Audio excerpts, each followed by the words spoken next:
നാടകീയതയും അനിശ്ചിതത്വവുമാണ് എന്നും ബീഹാർ രാഷ്ട്രീയത്തിന്റെ മുഖമുദ്ര. ഇരുട്ടി വെളുത്തപ്പോൾ സർക്കാരുകൾ വീഴുന്നതിനും കൂടെ നിന്നവർ ശത്രുക്കളാകുന്നതിനും ശത്രുക്കൾ മിത്രങ്ങളാകുന്നതിനും സംസ്ഥാനം പലകുറി സാക്ഷ്യം വഹിച്ചിട്ടുണ്ട്. ആര് ജയിച്ചാലും ദേശീയ രാഷ്ട്രീയത്തിന്റെ ഗതിയെ നിർണ്ണയിക്കുന്നതായിരിക്കും ആ ഫലമെന്നതാണ് ഇത്തവണ ബീഹാർ തെരഞ്ഞെടുപ്പിന്റെ പ്രസക്തി. രാഷ്ട്രീയ പാർട്ടികളും മുന്നണികളും വോട്ടർമാരും ജാതി സമവാക്യങ്ങളും എന്നു തുടങ്ങി ഒരു ഇന്ത്യൻ തെരഞ്ഞെടുപ്പിൽ ചൂടേറുന്ന ചർച്ചയാകുന്ന എല്ലാം തന്നെ ഇത്തവണ ബീഹാറിൽ അണിനിരക്കുന്നുണ്ട്. അവയിൽ ഏറ്റവും പ്രധാനപ്പെട്ടവ ഏതൊക്കെയാണെന്ന് നമുക്കൊന്ന് നോക്കാം.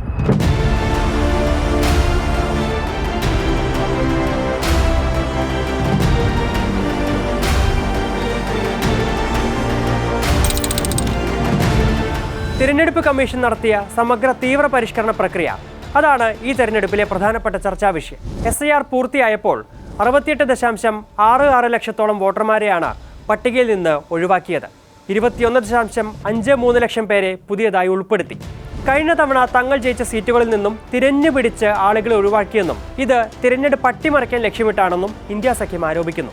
വിജയിക്കാൻ RJDയും കോൺഗ്രസും ചേർത്ത കള്ള വോട്ടുകളാണ് നീക്കം ചെയ്തത് എന്നാണ് NDAയുടെ പ്രതിരോധം. തിരഞ്ഞെടുപ്പ് കമ്മീഷൻ ഒടുവിൽ പുറത്തുവിട്ട പട്ടികയിലും ക്രമക്കേടുകളുണ്ടെന്ന പരാതി വ്യാപകമാണ്. ഒഴിവാക്കപ്പെട്ടവരും പുതുതായി ചേർത്തവരും രാഷ്ട്രീയ ബലാബലത്തിൽ എന്തു മാറ്റമാകും വരുത്തുക എന്നാണ് ഇനി അറിയാനുള്ളത്.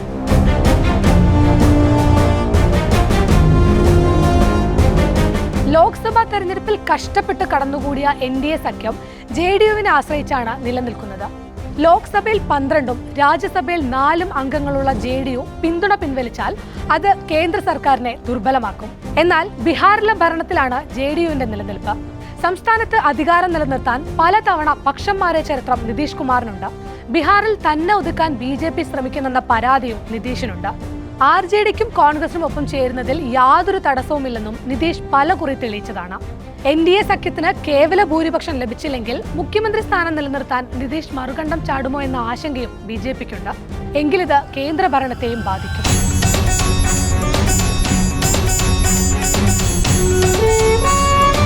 ഒരു കാലത്ത് കോട്ടയായിരുന്ന ബീഹാറിൽ തിരിച്ചുവരവിനുള്ള ശ്രമത്തിലാണ് ഇന്ന് കോൺഗ്രസ് പാർട്ടി.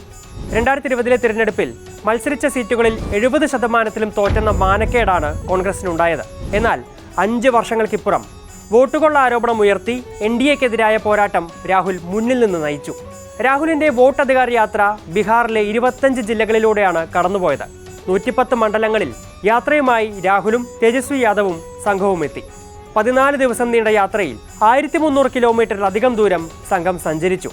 യാത്രയ്ക്ക് ലഭിച്ച പ്രതികരണം സംസ്ഥാന രാഷ്ട്രീയത്തിലെ തങ്ങളുടെ മടങ്ങിവരവിന് വഴിയൊരുക്കും എന്നാണ് കോൺഗ്രസിന്റെ പ്രതീക്ഷ. എന്നാൽ സംഘടനാ ദൗർബല്യവും ജനപ്രീതിയുള്ള നേതാക്കളുടെ അഭാവവും കോൺഗ്രസിന് തിരിച്ചടിയാകുന്നുമുണ്ട്. ഇടവേളകൾ ഒഴിച്ചു നിർത്തിയാൽ 2005 മുതൽ തുടർച്ചയായി ബീഹാറിന്റെ മുഖ്യമന്ത്രി കസേരയിലിരിക്കുന്ന നിതീഷ് കുമാർ തന്നെയാണ് ഇത്തവണയും തെരഞ്ഞെടുപ്പിന്റെ ശ്രദ്ധാകേന്ദ്രം. അധികാരം നിലനിർത്താൻ കഴിഞ്ഞ 12 വർഷത്തിനിടെ 4 തവണയാണ് നിതീഷ് കളം മാറി ചവിട്ടിയത്. കളം മാറ്റം പേരുദോഷത്തിനിടയാക്കിയെങ്കിലും നിതീഷിന്റെ ജനപ്രീതിയെ ഇത് കാര്യമായി ബാധിച്ചിട്ടില്ല. ഒടുവിൽ പുറത്തിറങ്ങിയ സർവേകളിലും ഏറ്റവും കൂടുതൽ പേർ മുഖ്യമന്ത്രി സ്ഥാനത്തേക്ക് അനുകൂലിക്കുന്നത് നിതീഷ് കുമാറിനെയാണെന്നതാണ് ഇതിന്റെ തെളിവ്. ഇതോടെ അതൃപ്തി മറച്ചുവെച്ച് മുഖ്യമന്ത്രി സ്ഥാനാർത്ഥിയായി നിതീഷിനെ പിന്തുണയ്ക്കേണ്ട ഗതികേടിലാണ് BJP. സംസ്ഥാനത്ത് നിതീഷിനോളം തലപ്പൊക്കമുള്ള നേതാക്കൾ ഇല്ലാത്തതിനാൽ മോദിയെ ഉയർത്തിക്കാട്ടി ഇത് മറയ്ക്കാനും BJP ശ്രമിക്കുന്നുണ്ട്. പ്രതിപക്ഷ നേതാവായ തേജസ്വിയെ മുഖ്യമന്ത്രി സ്ഥാനാർത്ഥിയായി പ്രഖ്യാപിച്ച് തെരഞ്ഞെടുപ്പിനെ നേരിടാനാണ് RJD ആഗ്രഹിക്കുന്നത്. വോട്ടർ അധികാര യാത്രയ്ക്കിടെ സ്വയം മുഖ്യമന്ത്രി സ്ഥാനാർത്ഥിയായി തേജസ്വിയും പ്രഖ്യാപിച്ചിരുന്നു. CPML ഉൾപ്പെടെ ഇതിനെ പിന്തുണയ്ക്കുന്നു. എന്നാൽ ഇത് പരസ്യമായി സമ്മതിക്കാൻ കോൺഗ്രസ് നേതാക്കൾ മടിച്ചതോടെ തേജസ്വി ഇടഞ്ഞു. മുഴുവൻ സീറ്റുകളിലും ഒറ്റയ്ക്ക് മത്സരിക്കുമെന്ന് ധ്വനിപ്പിക്കുന്ന പ്രസ്താവനയും നടത്തിയിരുന്നു. എന്നാൽ ആശയക്കുഴപ്പമില്ലെന്നും കൃത്യസമയത്ത് മുഖ്യമന്ത്രി പ്രഖ്യാപനം ഉണ്ടാകുമെന്നും തേജസ്വി പിന്നീട് നിലപാടുമയപ്പെടുത്തി. തേജസ്വിയെ മുഖ്യമന്ത്രി സ്ഥാനാർത്ഥിയായി ഉയർത്തിക്കാട്ടി തന്നെയാകും ഇന്ത്യ സഖ്യത്തിന്റെ പ്രചാരണം എന്നതാണ് ഇതുവരെയുള്ള രാഷ്ട്രീയാന്തരീക്ഷം സൂചിപ്പിക്കുന്നത്.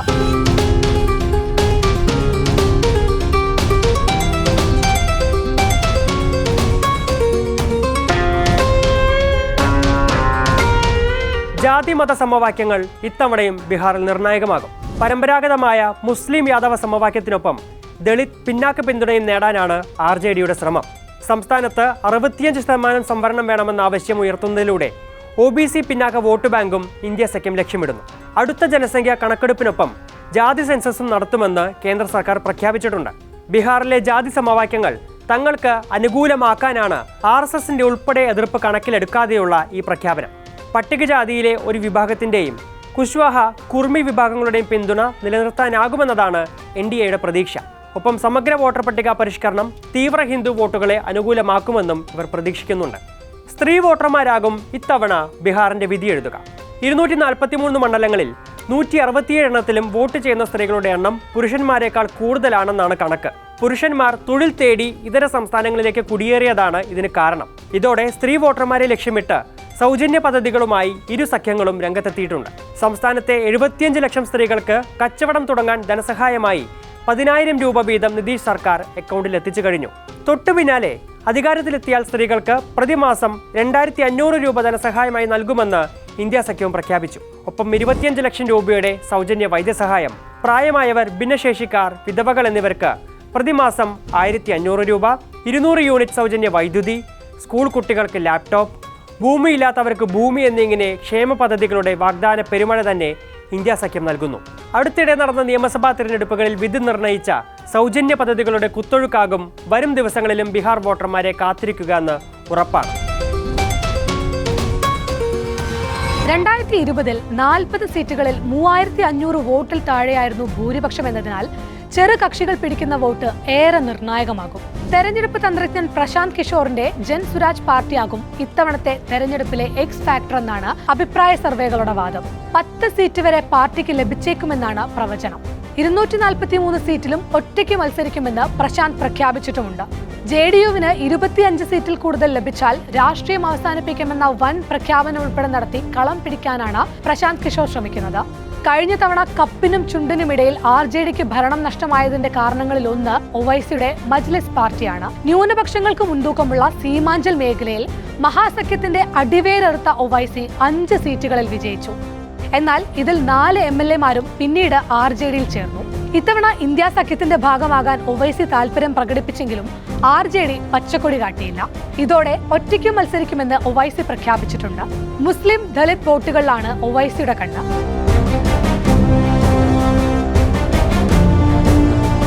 കേന്ദ്രത്തിലെ ഭരണത്തിന് ഇളക്കം തട്ടാതിരിക്കാൻ NDAയ്ക്കും വോട്ട് കൊള്ളയടക്കമുള്ള വാദങ്ങളിൽ കഴമ്പുണ്ടെന്ന് തെളിയിക്കാൻ ഇന്ത്യ സഖ്യത്തിനും ബീഹാറിലെ വിജയം നിർണായകമാണ്. മുഖ്യമന്ത്രി സ്ഥാനം ഉറപ്പിച്ചു നിർത്താൻ നിതീഷ് കുമാറിന്റെ JDUവിനും ഭരണം തിരിച്ചുപിടിക്കാൻ RJDക്കും ജയിച്ചേ തീരും. ഇതുകൊണ്ടെല്ലാം തന്നെ ആര് ജയിച്ചാലും ദേശീയ രാഷ്ട്രീയത്തിലെ ഗതി നിർണയിക്കുന്നതാകും ബീഹാറിലെ ഈ വിധിയെഴുത്ത്.